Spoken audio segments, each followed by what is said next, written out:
Assalamualaikum warahmatullahi wabarakatuh. Sahabat yang dirahmati Allah, Fatimah ibnu Qais meriwayatkan, dalam suatu kesempatan, usai menunaikan salat berjamaah, Rasulullah Shallallahu Alaihi Wasallam naik mimbar seraya tertawa kecil. Terdengar dari kedua bibirnya ucapan, kepada semua yang baru saja menunaikan salat, tetaplah berada di tempat. Setelah semua sahabat duduk tenang, beliau kemudian mengawali pembicaraannya. Apakah kalian tahu, mengapa aku kumpulkan kalian? Mereka menjawab, Allah dan Rasul-Nya tentu lebih mengetahui. Beliau kemudian melanjutkan, demi Allah, aku tidak mengumpulkan kalian untuk sebuah kabar yang menyenangkan atau yang menakutkan. Namun, aku kumpulkan kalian karena Tamim Ad-Dari yang dulunya adalah seorang Nasrani. Kemudian, dia datang berbayat dan masuk Islam. Selain itu, dia juga menyampaikan sebuah cerita yang sesuai dengan apa yang ingin aku ceritakan tentang Dajjal.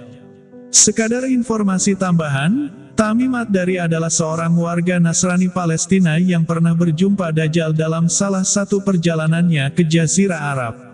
Sepulangnya ke rumah, Tamim Ad-Dari berhijrah ke Madinah dan masuk Islam. Setelah berada di Madinah, dia menceritakan kejadian yang dialaminya kepada Rasulullah Shallallahu Alaihi Wasallam. Mendapat kabar tersebut, beliau lantas mengumpulkan para sahabat dan menyampaikannya kepada mereka.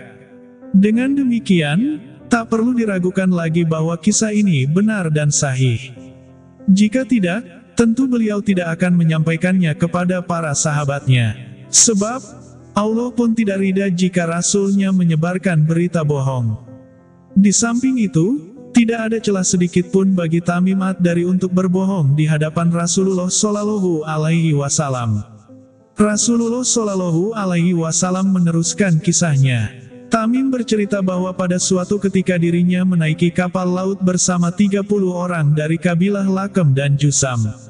Selama 1 bulan lamanya, mereka terombang-ambing di atas gelombang lautan. Sampai akhirnya mereka berlabuh di sebuah pulau yang ada di tengah lautan menjelang matahari terbenam. Mereka duduk tak jauh dari kapal. Beberapa waktu kemudian, mereka masuk ke dalam pulau dan menjumpai sebuah hewan yang berbulu lebat. Saking lebat bulunya hewan tersebut, mereka tidak tahu mana kubul dan mana duburnya. Mereka kemudian memberanikan diri berkata kepada hewan tadi, "Celakalah, hewan apa engkau?" Anehnya, hewan itu bisa menjawab, "Aku adalah Al-Jassasah." Mereka kembali bertanya, "Apa itu hewan Al-Jassasah?"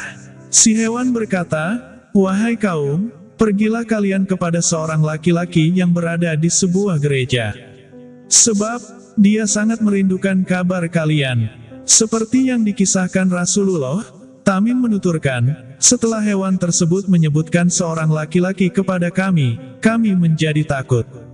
Jangan-jangan hewan itu adalah setan. Meski demikian, kami penasaran dan segera pergi menuju gereja yang ditunjukkan hewan tadi. Begitu sampai, ternyata benar di dalam gereja sudah ada sosok manusia terbesar sejauh yang pernah kami lihat. Dia diikat dengan kuat, sedangkan kedua tangannya disimpan di tengkuknya.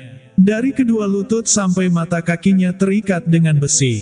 Kala itu, kami bertanya, "Celakalah, siapakah kau?" Manusia raksasa itu menjawab, "Kalian sudah bisa mengetahui kabarku, sekarang sampaikanlah kepadaku, siapakah kalian?" Rombongan Tamim Ad-Dari menjawab, "Kami semua adalah orang Arab. Kami berlayar dengan sebuah kapal. Tiba-tiba kami dihadang ombak dan gelombang. Kami pun terombang-ambing selama 1 bulan. Sampai akhirnya, kami berlabuh di pulaumu ini. Tiba-tiba, kami berjumpa dengan seekor hewan yang lebat bulunya dan ia meminta untuk ke sini menemuimu. Sebab, tuturnya, kau begitu merindukan kabar kami, sehingga kami pun segera menemuimu." Laki-laki itu berkata, "Sekarang sampaikanlah kepadaku tentang kurma Baisan." Dituturkan oleh Tamim Ad-Dari, kami balik bertanya, "Tentang apanya yang ingin engkau tanyakan?" "Yang aku tanyakan kepada kalian, apakah kurma itu masih berbuah?" "Masih," jawab mereka. "Andai kurma itu nyaris tak berbuah," ucap laki-laki itu, Kemudian lelaki itu berkata, "Sekarang sampaikanlah kepadaku tentang Danau At-Tabariyah. Tentang apanya yang ingin engkau tanyakan?" Tanya mereka, "Apakah ia masih terisi air?" "Danau itu masih banyak airnya," jawab mereka. "Sekiranya air danau itu sudah hampir kering," ucap si laki-laki. Laki-laki itu kembali bertanya, "Sekarang kabarkanlah kepadaku tentang sumur Sugar. Tentang apanya yang ingin engkau tanyakan?" Tanya mereka, "Apakah sumur itu masih ada airnya? Apakah warga sekitar masih bercocok tanam dengan air sumur tersebut?" Rombongan Tamim Ad-Dari menjawab, "Masih. Bahkan, airnya masih banyak dan para penduduk masih berladang dengan airnya."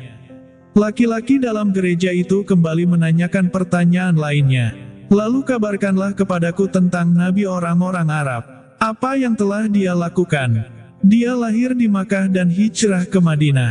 Apakah nabi itu diperangi oleh orang-orang Arab?" "Betul," jawab kawan-kawan Tamim Ad-Dari. "Lalu apa yang dia lakukan terhadap orang-orang Arab?" Kawan-kawan Tamim Ad-Dari pun mengabarkan sejelas-jelasnya bahwa sang nabi telah muncul di tengah masyarakat Arab dan ditaati oleh mereka. Terdengar si laki-laki bertanya lagi, "Apakah itu sudah terjadi?" "Benar," tegas mereka. "Nabi itu lebih bagus bagi mereka jika mereka menaatinya. Karena itu, dia memberitahu kalian tentangku. Sesungguhnya, aku ini Al-Masih Dajjal. Aku hampir saja diizinkan keluar. Setelah keluar, aku akan berjalan di muka bumi. Tidaklah aku biarkan satu kampung pun kecuali akan aku singgahi dalam 40 hari selain kota Makkah dan Madinah. Keduanya diharamkan kepadaku. Setiap kali aku akan masuk ke dalam keduanya atau masuk ke dalam salah satunya, aku dihadapi satu malaikat dengan pedang terbungkus sarung di tangannya, yang siap dihunuskan untuk menghalangiku. Setiap jalan bukit yang ada di kota itu akan ada malaikat yang menjaganya." Di akhir kisahnya, perawi hadits ini, yakni Fatimah binti Qais menambahkan, sambil mengetuk mimbar dengan tongkat, Rasulullah Shallallahu Alaihi Wasallam bersabda, "Ini baik, ini baik, ini baik," maksudnya Madinah. Beliau memungkas kisahnya, "Bukankah aku telah menyampaikan hal itu kepada kalian?" Para sahabat menjawab, "Benar." Beliau kembali bersabda, "Sungguh mengagumkanku cerita Tamim ini. Ceritanya sesuai dengan yang ingin aku sampaikan kepada kalian tentang Dajjal, Makkah, dan Madinah. Ingatlah, Dajjal itu berada di Laut Syam atau di Laut Yaman. Ia datang dari arah timur. Dari arah timur. Dari timur." Beliau mengatakan demikian sambil memberi isyarat ke arah timur. Terakhir, Fatimah binti Qais berkomentar, "Ini yang aku hafal dari Rasulullah Shallallahu Alaihi Wasallam. Semoga bermanfaat dan jadi pelajaran bagi kita semua. Wallahu a'lam bishawab, wabillahi taufik wal hidayah. Assalamualaikum warahmatullahi wabarakatuh."